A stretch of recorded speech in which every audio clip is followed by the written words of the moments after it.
Welcome back, everyone. Today, I'm going to dive into a couple of junior matches. In particular, a couple of games. This is from the 2022 US Junior Open. We're going to look at the Girls U15 quarterfinal. Again, I'm not affiliated or associated with any of these players. And we're also going to look at a game or two from the Boys U15 quarterfinals. My hope here is to help you see how you can start thinking about your squash. And of course, if you are a junior player or you are the parent of a player and you would like some really holistic detailed guidance, send me an email at ahad@arperformance.com. Okay, let's get into it. So we're going to dive in over here. I have not watched any of these matches. We're looking at it in real time together. I'm looking a little bit at body language right now for the young lady that hit that 10 in the, I'm going to say, orange colored shirt.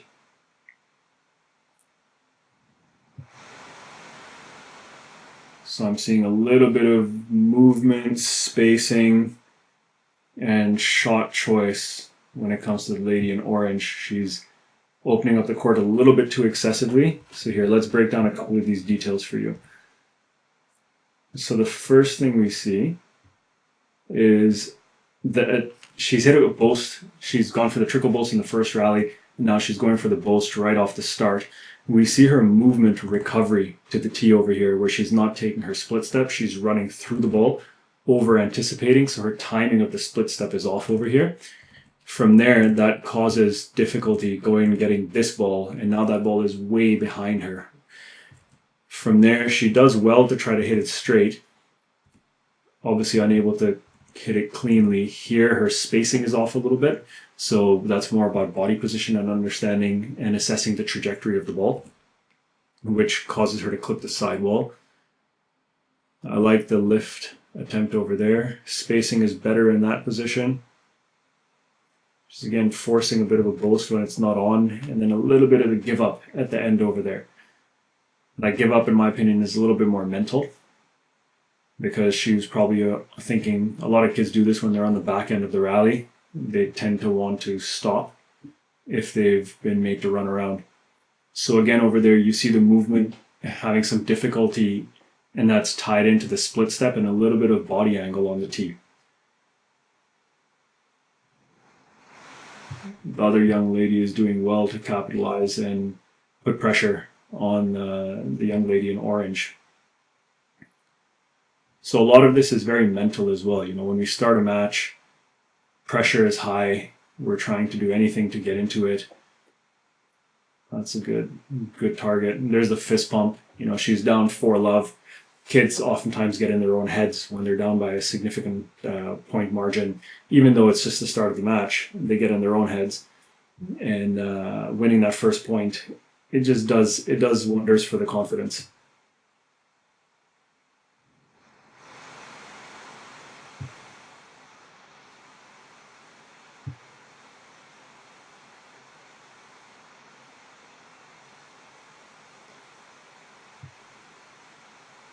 It's a good tough rally here.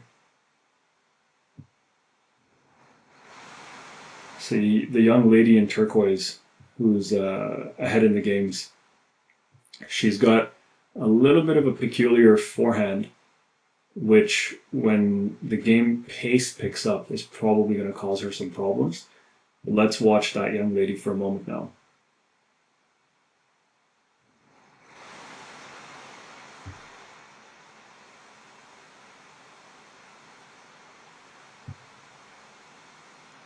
It's a nice angle, but again, we're seeing that this is very mental for the young lady in orange.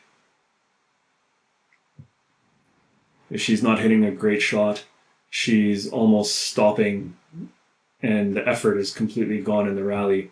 Her timing of the movement and the preparation is a little bit delayed, which is also causing some problems. Now, part of this could be nerves, but presumably she has some, at this point anyways, a few years ago, had some fundamental technical adjustments that she needed to make.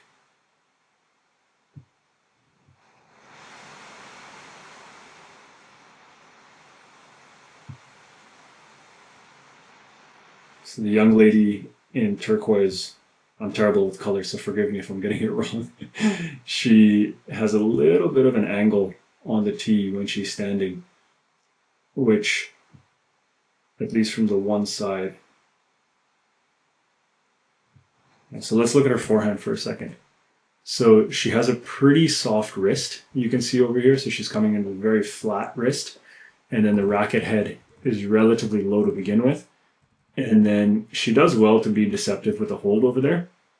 But again, that technique is probably going to cause her some problems at a higher pace and pressure because there's a bit of a lag and a loop on that forehand.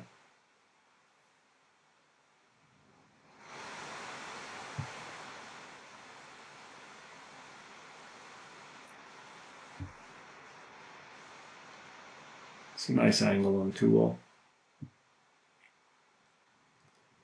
There's a little nuance with the young lady who's serving with her split step as well.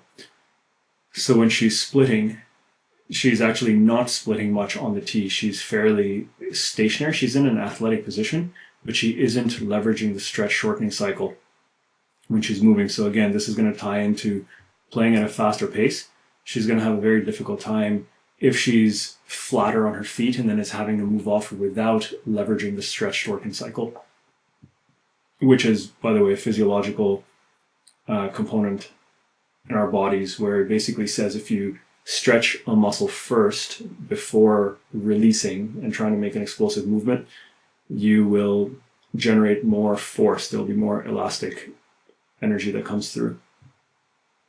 So the common example of this is if you're wanting to jump, if you just get into a low squat and you stop and pause at the bottom of a squat and you try jumping, you're not going to jump as high as compared to, generally speaking, as compared to if you load and you drop into a squat and then take off from a jump. So you're using some of that elastic energy. Now, some people are more muscularly strong. So if you're more muscularly strong and less elastic and less plyometric, then you can still generate a lot of force from a quote unquote static position. But for most people, the stretch shortening cycle helps create that explosiveness.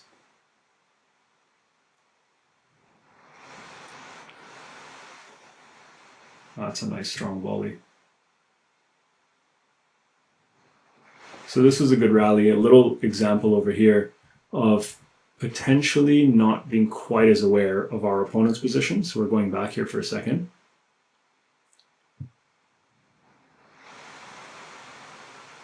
So here we see a little bit more running, not enough rotation going into the back. So the young lady in turquoise is taking a lot of small running steps. Here, this position here, some lack of awareness of her opponent's position.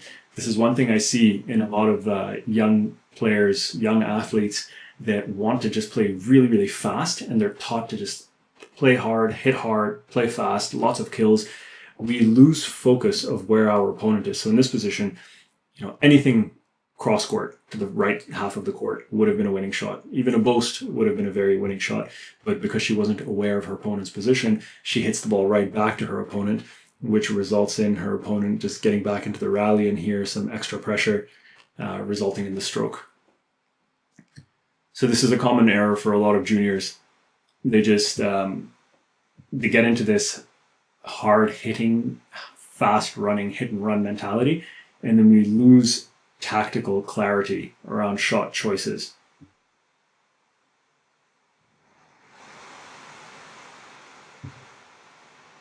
It's a nice kill. It's good aggression. Now, what's also very interesting in this game is that you have two players that have very contrasting styles and personalities. The young lady in orange has pretty nice technique when it comes to her racket preparation, her swing path, etc. But she doesn't seem to have the same, she does want it. Here we can see the fist pump, we can see all that. But she doesn't have that gritty, dog eat dog kind of mentality where the other young lady is just hustling all over the court. She's chasing down every ball. It maybe doesn't look quite as pretty as the other young lady, but the girl in turquoise, see like there, she's unstable when she's getting on the ball, but she's just gritty and grinding it out, which is what allowed her to win that game. So now we're going to jump ahead to a game between these two young men, also playing the boys under 15 quarterfinal. Oh, that's very, very aggressive, very attacking. Again, I have no affiliation with either player. I have never watched either of them play.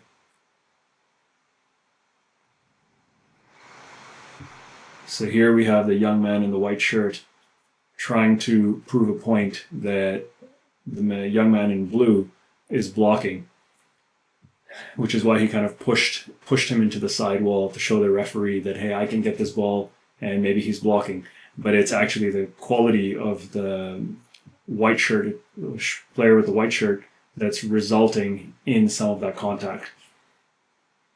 And we can already see the young man in blue is very, very aggressive, very strong on the volley, wants to cut that ball off, wants to take it short. He has nice, crispy hands.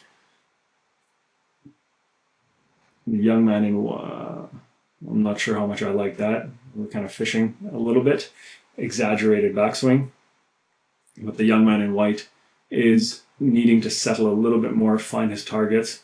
See, there we go. There's the frustration creeping in. There's the pushing through. But if you hit a weak crosscourt, and the young man in blue could clear a little bit better, to be honest, but the young man in white, like, all of his stuff is loose. So he needs to get the ball through the court. So that shouldn't be a let. Yeah, good call. The young man in white needs to get that ball through the court more effectively to minimize a lot of this interference that's happening. See, like, that young man in blue got it through there. That's much better. So there isn't an option to even hit from the midcourt. But now we can see, so if we look over here, after the young man in white hits this drive, you see his split step is leaning over. So he puts that right foot down first. He's leaning over for the straight drive. So a little bit of, he hit a pretty tight drive. So he's kind of over anticipating the straight ball. So this is a good reminder for him to now become honest.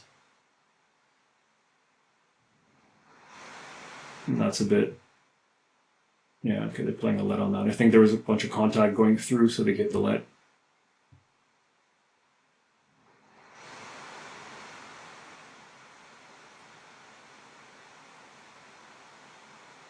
So these are those situations where if you look here, the young man in white hits a loose ball.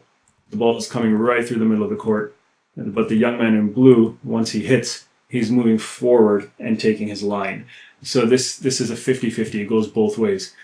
The young man in white needs to get his crosscourt deeper in the court so it's not hitting sidewall and popping into the middle. His target is hitting sidewall near the middle of the service box or the start of the service box. His crosscourt needs to hit sidewall behind the back of the service box. That will eliminate all of this contact. And the young man in blue, once he hits the shot, should not be clearing forward, diagonally forward into his opponent's line. He should be clearing into the middle of the court or kind of stepping sideways so that the young man in white has a line to go in front of him. So this is one of my pet peeves where a lot of players are now being taught to block and to step forward into their opponent's lines. I much rather prefer a cleaner brand of squash, personally speaking. It makes it more enjoyable to watch and to play, to be honest. So that's better. So again, it's loose. So the young man in white just has to find a way to get this ball into the back corners. No sidewall early on. He could even use a little bit more height. He needs to be a bit more thoughtful about his targets. That's a really good hustle. See, the young man in blue is, again, there's a lot of dodgy stuff happening with the young man in blue right now. Getting in the way. I'm not a fan of it. It's, again, not tight enough. And that's great disguise. So it's a really nice pattern because the young man in blue has been playing the straight drop the whole time. So we talk about setting expectations in our opponent's minds, and then he broke it by playing the cross volley drop for the first time. And he did that earlier with the boast as well out of the back left. Now, this was smart by the young man in white, because he needed to do something to break his momentum. He needed to do something to compose himself. So he's probably getting a chance to have a chat with his coach as well. I'm sure he actually probably has a cut, so he needs to do that for a blood injury break. But from a tactical and mental and strategic perspective, this is actually going to favor him as well. Okay, we're back in the game. The gentleman in white has returned after the blood injury break. And here you can see him trying to hit straighter, which is definitely the way to go. From the back, he needs to go straighter so that he either needs to improve the cross-court target, but ideally he needs to minimize angles for the gentleman in blue. Because he's got such good hands and such good attacks, that's nice. So the quality's gone up a little bit here by the gentleman in white. I feel like the gentleman in blue is going to step it up in a minute. Yeah, the young man in white's just missing his targets right now. He's a little too close to the ball. Oh, that's a bit unnecessary with the, the left arm around the neck.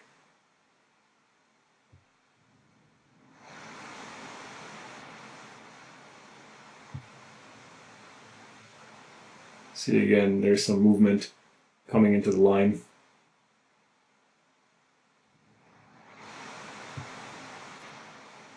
Tensions and emotions running very, very high in this game.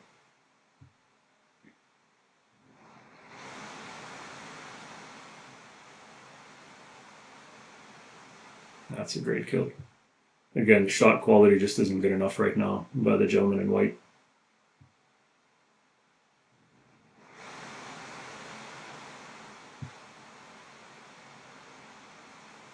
That's a great hit. Solid hustle. Ah, that's unlucky. Now he's saying I hit him. So if we look here, the energy levels, the excitability of the young man in white is very high. If you look here, his racket face is closed to start. So when he comes through this, he's also kind of coming in with a closed racket face, which if he mistimes it, the racket head trails the ball a little bit, which is why he's generating that angle going into the sidewall.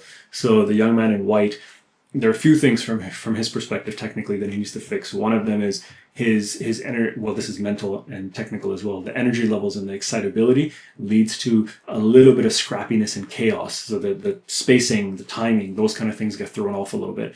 He shouldn't lose that because he's doing really well to dig into the rallies and pick up a lot of balls. But he needs to find a way to control it a little bit so that it's not over the top. And he uses his speed not just to defend, but to attack when able, which he did do a little bit after the injury break. But he needs to control himself so he plays in a slightly more poised manner. So it's not quite as scrappy and lacking accuracy. And then the other thing that we just pointed out here is the forehand racket face. So too closed, needs to open up that racket face a little bit so that he can cue these balls up a bit more effectively. There he's wanting to speak about. Oh, look at that. There's the blocking of the door. Oh man, these young guys, they always give me a laugh. Anyways, lots of technical points that we discussed, especially with the young women. Over here, a couple of technical points as well. The big one here in both games that we watched was the mentality. In one case, it's being over aroused. In one case, it's being under aroused. We have two contrasting styles in the matches. In both matches, we had attacking players. In the young women's match, it was attacking, but not as refined with the technique and a bit scrappy. Forehand technique was a bit off, movement was a bit off, but that grittiness was what allowed her to win that first game. In this game, the young man in blue had sound technique, dodgy movement technique, but very good ball control. The young man in white was really battling himself. He was getting in his own head. His shot quality wasn't good enough. It was leading to interference. The young man in blue had a part to play in it as well. But this is what makes our game so interesting, is you're not just playing your opponent, you're half the time or more than half the time you're battling against yourself. So again, if you find yourself in these sorts of situations, you don't know what to do, if you feel like you're not hitting your targets quite as well as you would like to or as consistently, if you feel like you're fit but you're getting tired and you're not getting to balls, there's going to be movement technical things that you probably need to improve. If you want guidance and support with any of this, if you have goals that you want to achieve but you haven't been able to get there and you just feel stuck, send me an email at ahad@arperformance.com and let's see if we can work together. Take care. Bye.